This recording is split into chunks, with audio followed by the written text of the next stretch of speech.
മുന്നറിയിപ്പ് നൽകിക്കഴിഞ്ഞു. കേരളത്തിൽ തന്നെ വന്നു നിന്ന് ഈ പ്രഖ്യാപനം അമിത്ഷാ നടത്തിയിരിക്കുകയാണ്. ആ ഗൗരവത്തോടെ അതിനെ സമീപിക്കാൻ നമുക്ക് കഴിയേണ്ടതായിട്ടുണ്ട്. അവർക്ക് വലിയൊരു വിഷമം, ആർക്ക്?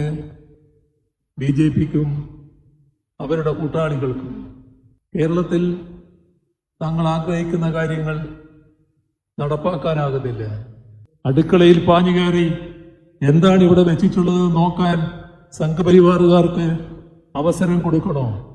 ഈ അടുത്ത നാളിൽ നിങ്ങളൊരു ചിത്രം കണ്ടു. സവർക്കർ മേലെ, ഗാന്ധിജി താഴെ. ഇതാണ് നിർമ്മിക്കാൻ നോക്കുന്ന ചരിത്രം.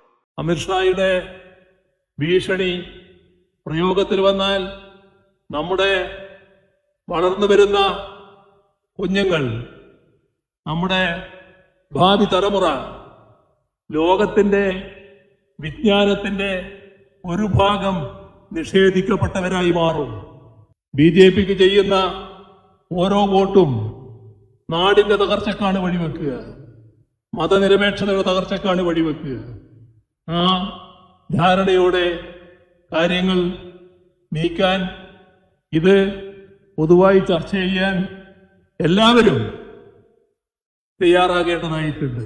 സ്വകാര്യവൽക്കരണ നടപടികളിലേക്ക് എത്തിക്കുന്നതിന് വേണ്ടിയുള്ള പലവിധ സമ്മർദ്ദങ്ങളാണ് വരുന്നത്. ആ സമ്മർദ്ദങ്ങൾ നടക്കാതിരിക്കുന്നത് എന്തുകൊണ്ടാണ്?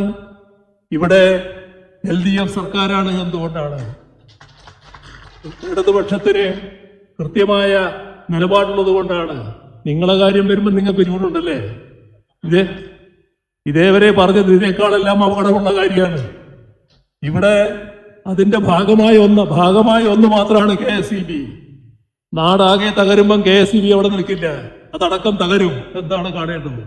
ഈ ധാരണയോടെ കാര്യങ്ങളെ കാണാൻ തയ്യാറാകണം എന്നുകൂടി അഭ്യർത്ഥിച്ചുകൊണ്ട് പ്രകടനം നടത്തിയത് നമ്മുടെ കേന്ദ്ര ആഭ്യന്തരമന്ത്രി അമിത്ഷാ ആയിരുന്നു. വികസന പ്രശ്നങ്ങളാണ് സാധാരണഗതിയിൽ അതിൽ ചർച്ച ചെയ്യേണ്ടത്. പക്ഷേ അമിത്ഷാ വികസനവുമായി ബന്ധപ്പെട്ട കാര്യങ്ങളല്ല അവതരിപ്പിക്കാൻ നോക്കിയത്. അവരുടെ ഇപ്പോൾ നമ്മുടെ രാജ്യത്ത് നടപ്പാക്കിക്കൊണ്ടിരിക്കുന്ന കാര്യങ്ങൾ അത് കേരളത്തിൽ അവതരിപ്പിക്കാനാണ് നോക്കിയത്. അതിന് അവർക്കുള്ള തടസ്സം കേരളം അവരെ സ്വീകരിക്കുന്നില്ല. അപ്പം അദ്ദേഹം ഒരു പ്രഖ്യാപനം നടത്തി. ആ പ്രഖ്യാപനം അടുത്ത നിയമസഭാ തെരഞ്ഞെടുപ്പിൽ ഭൂരിപക്ഷം നേടുമെന്നതാണ്. BJP ഭൂരിപക്ഷം. അതിൻ്റെ മുന്നോടിയായി ഇവിടെ നടക്കുന്ന തദ്ദേശഭരണ സ്ഥാപനങ്ങളിലേക്കുള്ള തെരഞ്ഞെടുപ്പിൽ 25% വോട്ട് തങ്ങൾ നേടും എന്നും അദ്ദേഹം പറയുകയുണ്ടായി. ഇത് അതീവ ഗൗരവമായി കേരളീയ സമൂഹം കാണേണ്ട പ്രശ്നമാണ്. നമ്മുടെ നാടിന് ഒട്ടേറെ പ്രത്യേകതകളുണ്ട്. അതിൽ ഏറ്റവും വലിയ പ്രത്യേകത രാജ്യത്താകെ മറ്റു പ്രദേശങ്ങളിൽ പലയിടത്തും കാണുന്ന വർഗീയ സംഘർഷങ്ങൾ ഇവിടെ ഇല്ല എന്നതാണ്. നമ്മുടെ സമൂഹം നല്ല സാഹോദര്യ ബന്ധത്തിലാണ് കഴിയുന്നത്. അതിനിടയാക്കിയത് ദീർഘകാലത്തെ കേരള സമൂഹത്തിലുണ്ടായ ഇടപെടലുകളാണ്. അതിന് ആദ്യം വലിയ തോതിൽ ഇടപെട്ടത് നവോത്ഥാന നായകരാണ്. കേരളത്തിൻ്റെ പ്രത്യേക തകരും, കേരള തനിമ തകരും. നമുക്ക് ഇന്ന് നിങ്ങളിവിടുന്ന് ഇറങ്ങിയാൽ നിങ്ങൾക്ക് ഓരോരുത്തർക്കും ഇഷ്ടമുള്ള ഭക്ഷണം കഴിക്കാം. വിശ്വാസികളായവർക്ക് അവരുടെ വിശ്വാസമനുസരിച്ച് ഏത് ആരാധനാലയത്തിലും അവരെ ആരാധിക്കാൻ ഇഷ്ടപ്പെടുന്ന ആരാധനാലയത്തിൽ പോയി ആരാധന നടത്താം. എന്നാൽ അതെല്ലാം ഇവിടെ ഇല്ലാതാകും എന്ന് നാം കാണുന്നു. BJPയുടെ മോഹമാണ് അവർ പറഞ്ഞത്. പക്ഷേ ആ മോഹം നടപ്പിലാക്കുന്നതിനു വേണ്ടി എല്ലാ കുൽസിത മാർഗങ്ങളും അവർ സ്വീകരിക്കും. അങ്ങനെ വരുമ്പോൾ അത് നാം പൊതുവെ കാണേണ്ടത് BJP എന്ന പാർട്ടിക്ക് ചെയ്യുന്ന ഓരോ വോട്ടും കേരള തനിമ തകർക്കുന്നതിനിടയാക്കുന്നതായിരിക്കും. നമുക്ക് ഈ നാടിൻ്റെ തനിമ സംരക്ഷിക്കണം. അഭിമാന കേരളം എന്ന് കേരളത്തെക്കുറിച്ച് നാം എല്ലാവരും അഭിമാനം കൊള്ളാറുണ്ട്. ആ അഭിമാനത്തിനിടയാക്കുന്ന ഓരോ കാര്യവും സംരക്ഷിക്കപ്പെടേണ്ടതായിട്ടുണ്ട്. ഇപ്പോൾ നമ്മുടെ രാജ്യത്ത് ന്യൂനപക്ഷം നേരിടേണ്ടി വരുന്ന പ്രശ്നങ്ങൾ എന്താണെന്ന് നമുക്കെല്ലാവർക്കും അറിയാം. പലയിടത്തും അതിഹീനമായാണ് ന്യൂനപക്ഷം ആക്രമിക്കപ്പെടുന്നത്. അങ്ങനെ ആക്രമിക്കപ്പെടുന്ന ആ ആക്രമണത്തിന് വിധേയരാകുന്ന ആളുകൾക്ക്, ഇരകൾക്ക് യാതൊരു സംരക്ഷണവും നമ്മുടെ രാജ്യത്തിൻ്റെ പല ഭാഗങ്ങളിലും ലഭിക്കുന്നില്ല. BJPയുടെ നേതൃത്വത്തിലുള്ള സർക്കാരുകൾ എവിടെയെല്ലാം അധികാരത്തിലുണ്ടോ അവിടെയെല്ലാം ഹീനമായ ന്യൂനപക്ഷ വേട്ട നടക്കുന്നു. അത് കൂടുതൽ പ്രോത്സാഹിപ്പിക്കുന്ന നില ഭരണാധികാരികളുടെ ഭാഗത്തുണ്ടാകുന്നു. അതിന് എരിവ് പകരാൻ ആവശ്യമായ എല്ലാ പിന്തുണയും ഭരണാധികാരികൾ നൽകുന്നു. അവർക്ക് വലിയൊരു വിഷമം ആർക്ക്? BJPക്കും അവരുടെ കൂട്ടാളികൾക്കും. സംഘപരിവാറിന് ഉണ്ടാകുന്ന വിഷമം കേരളം ഇതിനെല്ലാം ഒരു തുരുത്തായി നിൽക്കുന്നു.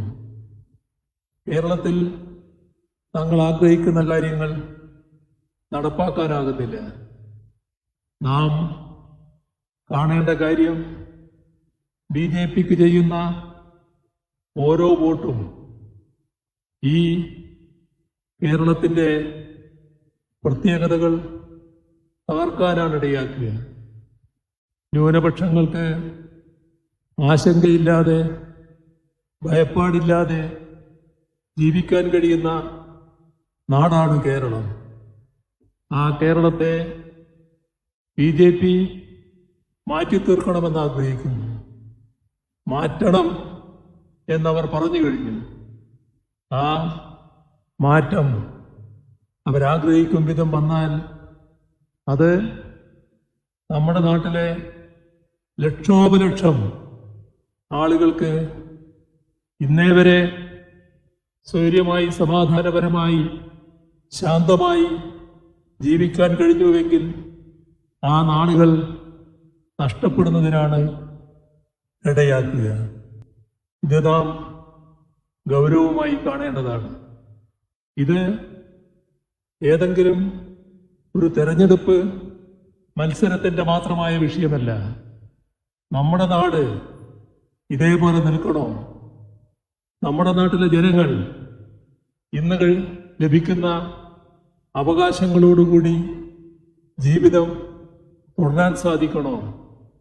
നമ്മുടെ നാട്ടിലെ ന്യൂനപക്ഷങ്ങൾക്ക് ഇവിടെ ഭൂരിപക്ഷ ന്യൂനപക്ഷ വ്യത്യാസമില്ലാതെ സഹോദരങ്ങളായി ജീവിക്കുന്ന അവസ്ഥയാണ്.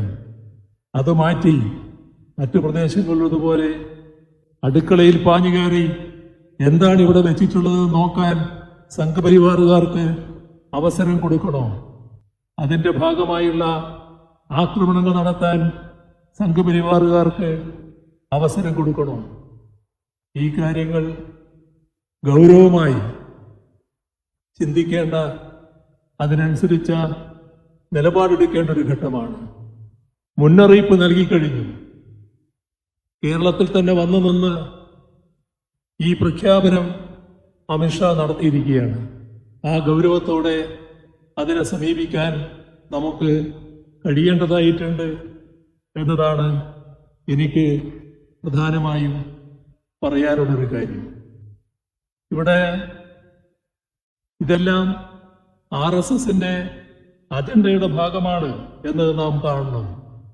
നേരത്തെ RSSന്റെ ജനറൽ സെക്രട്ടറി ദത്താത്രേയ ഹൊസബാല, അദ്ദേഹം നമ്മുടെ ഭരണഘടനയിൽ നിന്ന് മതേതരത്വം, സോഷ്യലിസം ഇതുപോലുള്ള പദങ്ങൾ എടുത്തു കളയണം എന്ന് പരസ്യമായാണ് പറഞ്ഞത്. രാജ്യത്ത് മതനിരപേക്ഷത താർക്കുന്നതിന് വേണ്ടിയുള്ള ശക്തമായ ഇടപെടലുകളാണ് രാജ്യവ്യാപകമായി RSSന്റെ നേതൃത്വത്തിൽ സംഘപരിവാർ നടത്തിക്കൊണ്ടിരിക്കുന്നത്.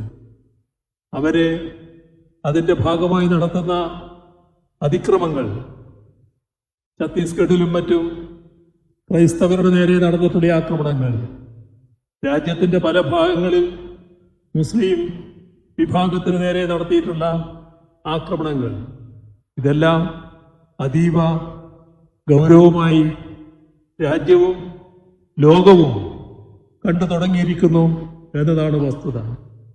അവിടെയാണ് നാം വേറൊരു കാര്യം ശ്രദ്ധിക്കേണ്ടത്.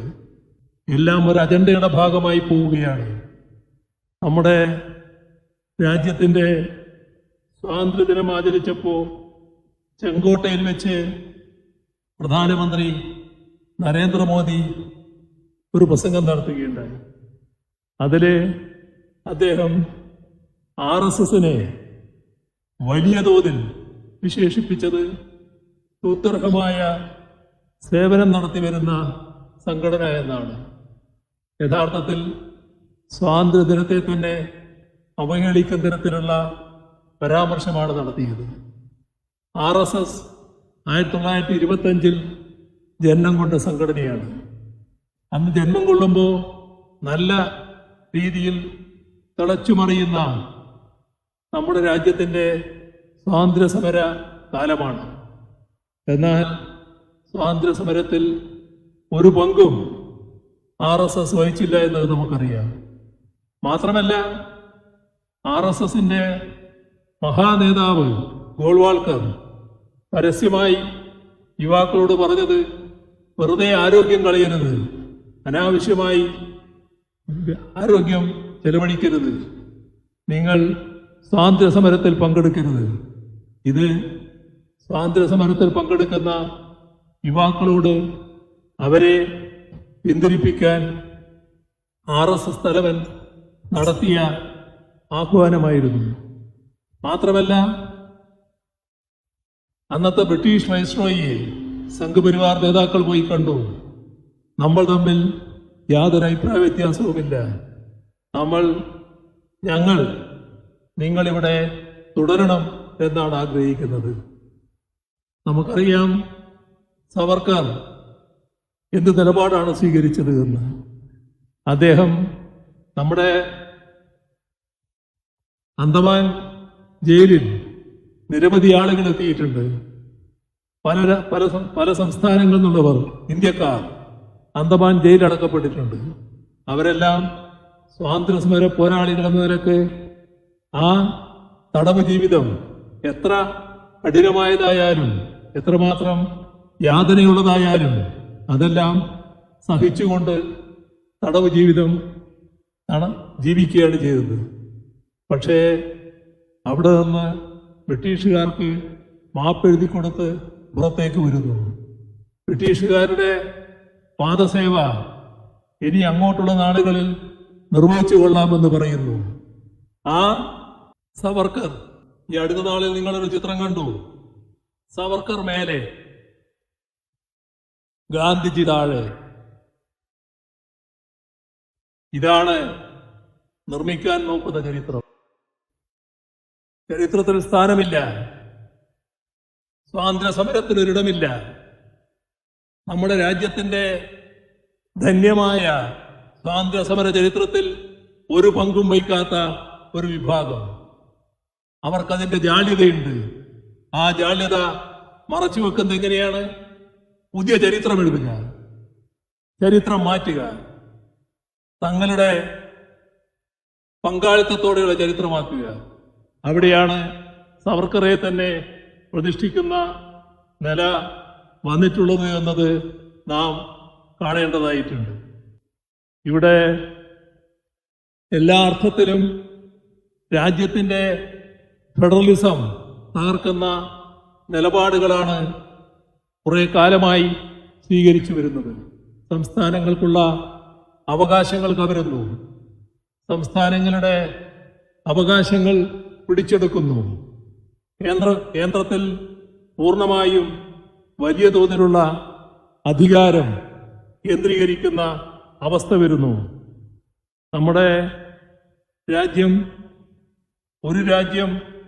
ഒരു തെരഞ്ഞെടുപ്പ് എന്ന് പറഞ്ഞുകൊണ്ട് അതിനെ ചുറ്റിപ്പറ്റിയുള്ള വിവാദങ്ങൾ, തങ്ങൾ ഉദ്ദേശിക്കുന്നിടത്തേക്ക് കാര്യങ്ങൾ എത്തിക്കാൻ കഴിയുമോ എന്നതാണ് നോക്കുന്നത്.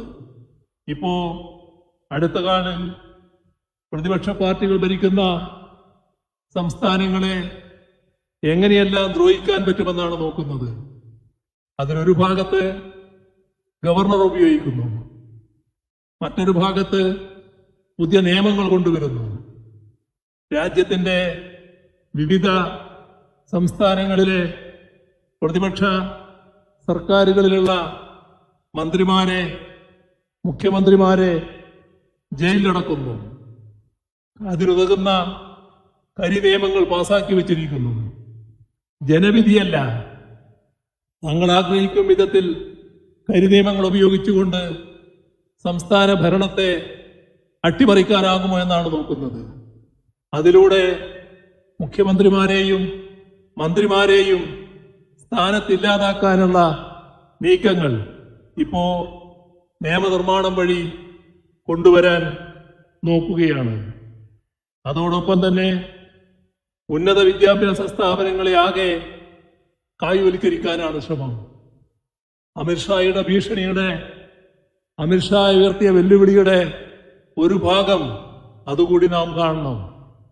നമ്മുടെ വിദ്യാലയങ്ങൾ, അത് പ്രൈമറി ആയാലും സെക്കൻഡറി ആയാലും കലാലയങ്ങളായാലും എല്ലാം മതേതരത്വത്തിന്റെ വിളനിലമാണ്, മതനിരപേക്ഷതയുടെ വിളനിലമാണ്.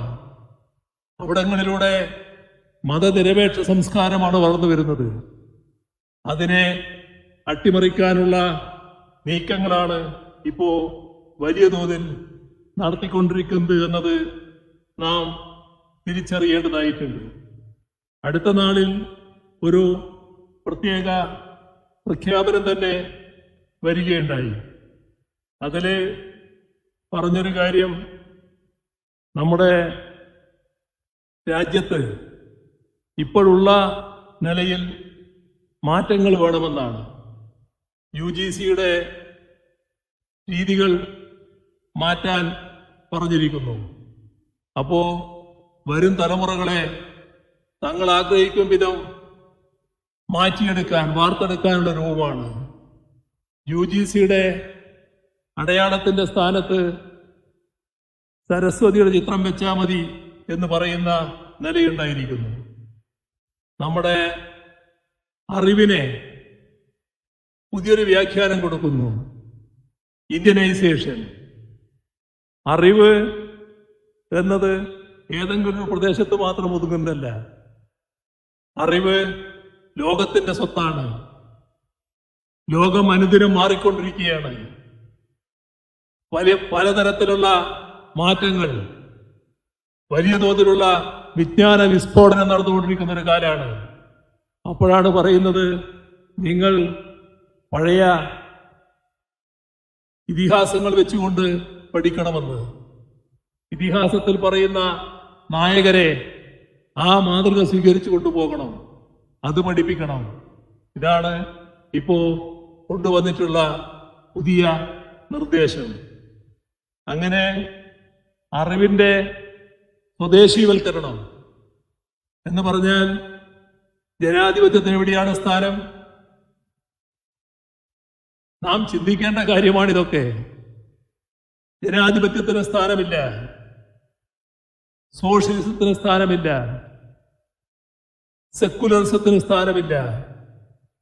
ഇതൊന്നും ഈ പറഞ്ഞ സ്വദേശവൽക്കരണത്തിൽ കാണാൻ കഴിയില്ല. ഇങ്ങനൊരു പദമേയില്ല.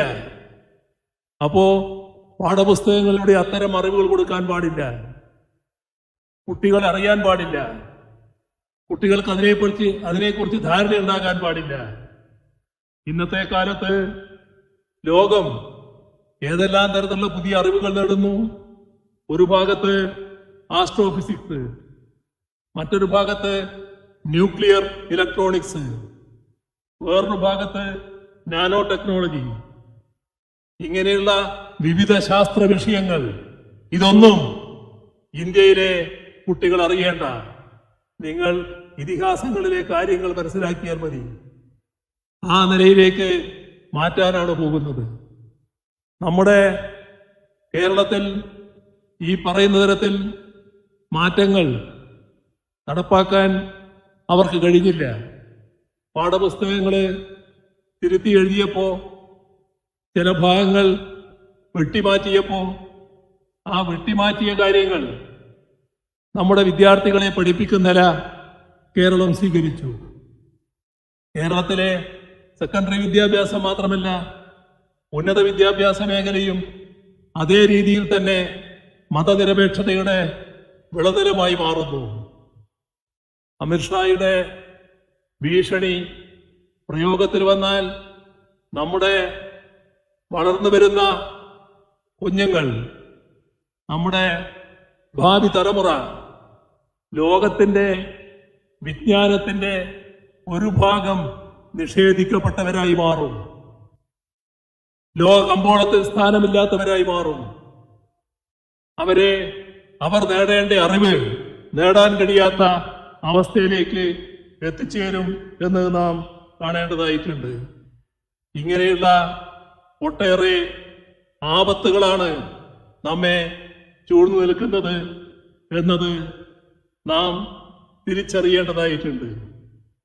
ഇവിടെ പലതരത്തിലുള്ള ഇടപെടലുകൾ നമ്മുടെ ഉന്നത വിദ്യാഭ്യാസ മേഖലയിൽ നടത്തിക്കൊണ്ടിരിക്കുന്ന കാര്യങ്ങളെക്കുറിച്ച് വിശദമായി ഇപ്പൊ ഞാൻ പോകുന്നില്ല. പക്ഷെ എല്ലാറ്റിനെയും ലക്ഷ്യമൊന്നാണ്. ആ മേഖല തങ്ങൾ ആഗ്രഹിക്കും വിധം കൈയടക്കണം. അതിനുവേണ്ടിയുള്ള ഇടപെടലുകളാണ് നടത്തിക്കൊണ്ടിരിക്കുന്നത്. ഈ അടുത്ത നാളിൽ ഒരു പ്രശ്നം നിങ്ങളുടെ ശ്രദ്ധയിൽപ്പെട്ടിട്ടുണ്ടാകും. നമ്മുടെ രാജ്യത്ത് സംസ്ഥാനങ്ങൾക്കിപ്പോ നികുതി പിരിക്കാൻ അധികാരമില്ല. എല്ലാ നികുതിയും കേന്ദ്ര ഗവൺമെന്റാണ് പിരിക്കുന്നത്. അതിനൊരു സംസ്ഥാന ഗവൺമെന്റുകൾ കൂടി പങ്കുവഹിക്കുന്ന ഒരു കൗൺസിലുണ്ട്, GST കൗൺസിൽ. GST കൗൺസിലാണ് മാറ്റങ്ങൾ വേണമെങ്കിൽ തീരുമാനമെടുക്കേണ്ടത്. പക്ഷേ പ്രധാനമന്ത്രി നരേന്ദ്രമോദി പരസ്യമായി പ്രഖ്യാപിച്ചു മാറ്റങ്ങൾ എന്ന് വരാൻ പോകുന്നുവെന്ന്. ആ മാറ്റത്തിന്റെ പിന്നിൽ അമേരിക്കൻ സമ്മർദ്ദവും കൂടി ഉണ്ട് എന്ന് വ്യക്തമായി കഴിഞ്ഞു. ഇങ്ങനെ പലതരത്തിലുള്ള ഇടപെടലുകൾ നമ്മുടെ രാജ്യത്ത് നടക്കുന്നു എന്നതാണ് നാം കാണേണ്ടത്. ഇത് ഗൗരവമായ കാര്യമാണ്.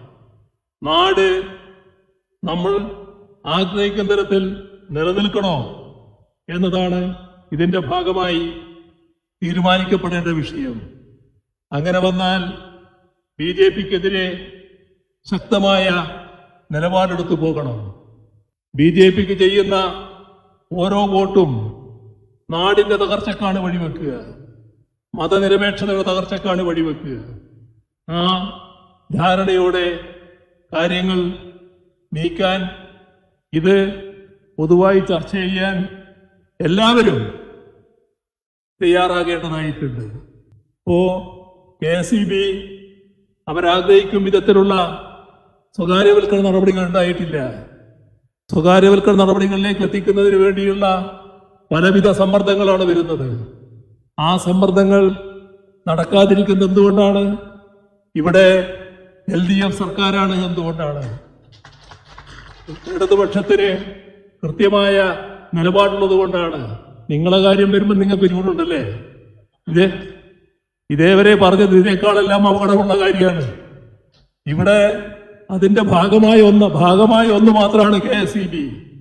നാടാകെ തകരുമ്പം KSEB അവിടെ നിൽക്കില്ല, അതടക്കം തകരും. എന്താണ് കാണേണ്ടത്? ഈ ധാരണയോടെ കാര്യങ്ങളെ കാണാൻ തയ്യാറാകണം എന്നുകൂടി അഭ്യർത്ഥിച്ചുകൊണ്ട് ഈ സമ്മേളനം ഔപചാരികമായി ഉദ്ഘാടനം ചെയ്ത് അറിയിച്ചുകൊണ്ട് അവസാനിപ്പിക്കുന്നു. നിങ്ങൾക്കെന്റെ അഭിവാദ്യങ്ങൾ.